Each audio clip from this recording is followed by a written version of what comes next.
नमस्कार, मैं Kushen Singh, star news channel NS में आपका स्वागत है। उत्तर प्रदेश के अंदर इस समय उपचुनाव को लेकर के सरगर्मी तेज हो गई है। वहीं पूरे उत्तर प्रदेश में ये जो उपचुनाव है जो 2027 के विधानसभा के चुनाव के रूप में देखा जा रहा है। बड़े बड़े दिग्गज नेताओं की एक प्रतिष्ठा का प्रश्न बन गया है। वहीं उत्तर प्रदेश के जनपद अलीगढ़ में खैर में उपचुनाव की तैयारियों को लेकर के शुरू हो गई है। कांग्रेस के जो आवेदक है उन्होंने जनसंपर्क लगातार शुरू कर दिया है। गांव-गांव जाकर, गली गली जाकर लगातार अपना जनसंपर्क कर रहे हैं और कांग्रेस के नीतियों का चुनाव प्रसार कर रहे हैं। वहीं मेरे पास में एमएलए पद की दावेदारी पेश करने वाले कैलाश सिंह वाल्मीकि मेरे पास खड़े हुए हैं, जो कि जन्मजात कांग्रेसी हैं। लगभग 30 से 35 वर्ष पुराने कांग्रेस के में काम कर रहे हैं। इन्होंने भी अपने एमएलए पद की दावेदारी पेश की है। बिल्कुल सीधे लिए चलता हूँ और इनसे बात करते हैं।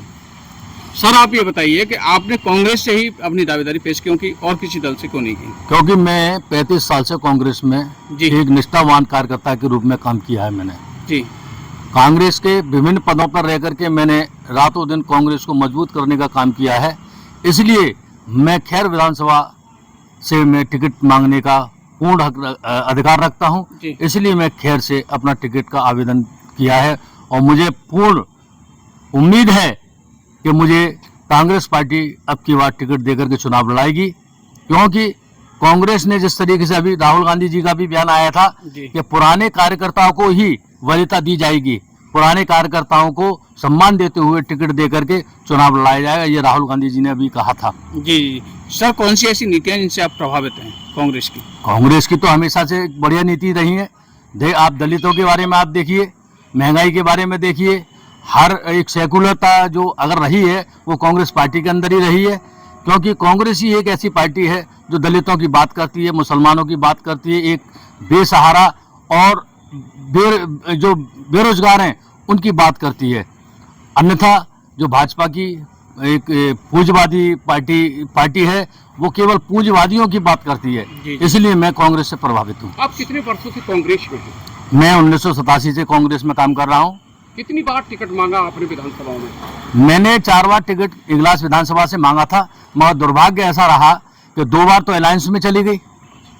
2 बार अलायंस हुआ राष्ट्रीय लोक दल का, उसमें टिकट चला गया मेरा। उसके बाद में कुछ ऐसा हुआ कि कुछ मठाधीशों ने पार्टी को गुमराह करके अन्य किसी दल से ला करके उनको टिकट दिलवा दिया गया। मगर मुझे अब उम्मीद है कि कांग्रेस में इस तरीके की हरकत अब नहीं हो सकती है। किसी नेता की इस तरीके की जो ऊपर से कहीं से भी ला करके टिकट दिलवा देना है, ऐसा नहीं होगा। क्योंकि राहुल गांधी ने सख्त तरीके से इस समय निर्देश दे दिया है पार्टी के लिए कि किसी भी तरीके से ऊपर से किसी भी व्यक्ति को, अन्य किसी पार्टी के व्यक्ति को टिकट नहीं दिया जाएगा। कांग्रेस के पुराने ही किसी कार्यकर्ताओं को लड़ाया जाएगा, क्योंकि राहुल गांधी का आपका ये बयान रहा है। पूर्व मंत्री नसमुद्दीन सिद्दीकी अलीगढ़ में डेरा डाले हुए हैं। खैर का उपचुनाव होना है। अनुभवी नेता रहे हैं, बसपा में अनुभवी नेता रहे हैं, अब वो कांग्रेस में है और उन्होंने बाराबंकी से चुनाव जिता दिया है। बाराबंकी से कांग्रेस के खाते में सांसद बना दिया है।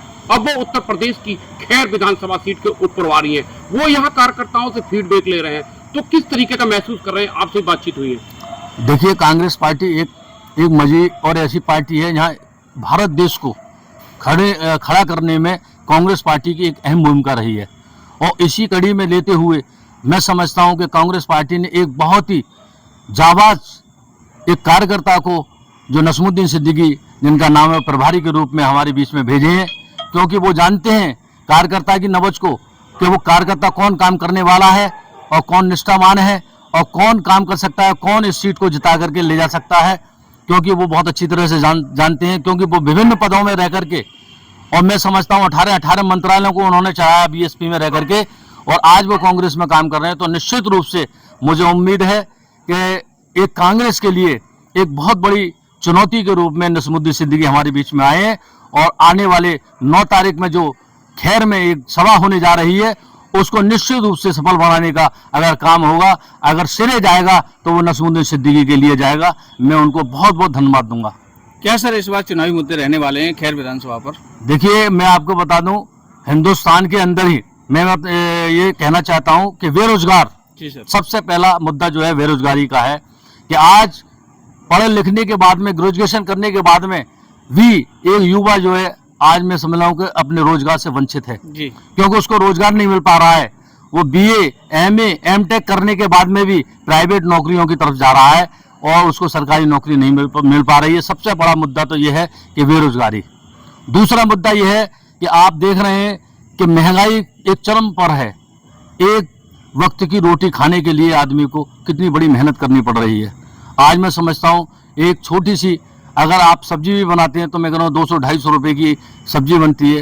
एक गरीब व्यक्ति जो 500 रुपए कमाता है, ढाड़ी लेकर के आता है, वो अपने परिवार को कैसे चला रहा है, कैसे खिला रहा है, ये वही जानता है। कैलाश जी, सिद्दीकी जी यहाँ पर प्रभारी है। सिद्दीकी जी को लेकर कार्यकर्ताओं में उत्साह दिख रहा है कि कोई ऐसा कार्यकर्ता, जमीनी कार्यकर्ता हमारा प्रभारी बना है जो कार्यकर्ताओं को मोटिवेशन कर रहा है, तो क्या कहेंगे इस मामले में?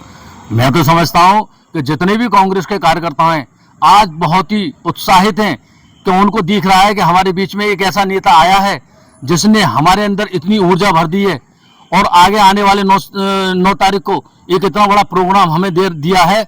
और मैं समझता हूं कि जितने भी कार्यकर्ता हैं अलीगढ़ के अंदर, वो जिला कांग्रेस कमेटी के हों या महानगर कांग्रेस कमेटी के हों, मैं भी प्रदेश में उपाध्यक्ष हूँ SC/ST में, और मैं भी अपने स्तर से बहुत बड़ी संख्या में पब्लिक को लेकर के जाकर उस कार्यक्रम को सफल बनाने का काम करूंगा।